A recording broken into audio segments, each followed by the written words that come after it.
በጣም ቀላል በሆነ መልኩ በድንጋይ ጠጠር ወይንም ባሸዋ እንዴት በድስት በጋዝ ላይ ዳቦ መጋገር እንደምቻል ነው የማካፍላችሁ ማለት ነው። አብረን እንስራው። ቀደም ብላችሁ 1 ሾርባ ማንኪያ ስኳርና ሩብ የሻይ ማንኪያ ጨው፣ ግማሽ የሾርባ ማንኪያ የሚሆን እርሾ፣ 1 የቡና ስኒ የሚሆን ዘይት ለብ ያለ ውሃ ታደርጉበትና በዚህ መልኩ ለ20 ደቂቃ ያክል ከርናችሁ ታቆዩታላችሁ። ከ20 ደቂቃ በኋላ እኔ 2 ኩባያ ዱቄት ነው የተጠቀምኩት። የምትፈልጉትን ያክል መጠቀም ትችላላችሁ። ለብ ያለ ውሃ ጠብ እያደረጋችሁበት በደንብ ታሹታላችሁ። ሊጡን ላላርጋችሁ ነው የምታውቁት፣ ደረቅ አርጋችሁ አይደለም። ከዛ ዱቄት ተነሰነሱበትና ለ3 እና 2 ሰዓት ያክል ታቆዩታላችሁ ሞቅ ያለበት ቦታ።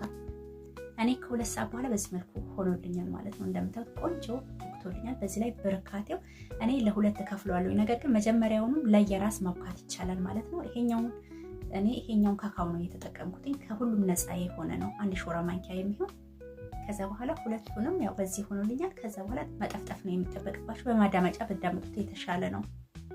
ከዛ ቻኮሌት ፍሬም ተጠቀሙት። ከሌላችሁ ግን የግድ አይደለም። በቀላል በዚህ መልኩ ነው የምትጠቀሉት። መጨረሻ ላይ ሁለቱን አንድ ላይ መግመድ ብቻ ነው የሚጠበቅባችሁ ማለት ነው። ይሄኛውን ተመሳሳይ ነው ስራው። በዚህ መልኩ ተጠፈጥፉታላችሁ። ዛሬ ቻኮሌት ቤት ውስጥ ነው ያዘጋጀሁት። በ4 ነገር ብቻ ነው የሰራሁት። ከወደዳችሁት ደግሞ የቻኮሌቱን አሰራር አካፍላችኋለሁ፣ ኮሜንት ላይ አስቀምጡልኝ ማለት ነው። ይሄኛውም ተመሳሳይ ነው ስራው። በዚህ መልኩ አንድ ላይ ተጠቀሉታላችሁ። ከዛ ሁለቱን አንድ ላይ እገምደዋለሁ ማለት ነው። በጣም ነው የምትወዱት። በዚህ ላይ ጊዜያችሁንም አይሻማም። አሰራሩም በጣም ቀላል ነው ማለት ነው። ከዛ በዚህ መልኩ ታደርጉትና ለግማሽና ለ20 ደቂቃ ያክል ታቆዩታላችሁ። ወደ ላይ ኩፍ እስኪልላችሁ ሞቅ ያለበት ቦታ ታስቀምጡትና ማለት ነው። ድስታችሁን እሳት ላይ ትጥሉና 2 ጣሳ ውሃ የሚሆን ነው የምትጠቀሙት። ዛሬ የድንጋይ ጠጠር ነው የተጠቀምኩት። ከአሁን በፊት ብረት ነበር የተጠቀምኩት። አሸዋም መጠቀም ትችላላችሁ ማለት ነው። ከ20 ደቂቃ በኋላ በዚህ መልኩ ኩፍ ብሎልኛል ወደ ላይ። ከዛ ድስት ውስጥ ታደርጉታላችሁ።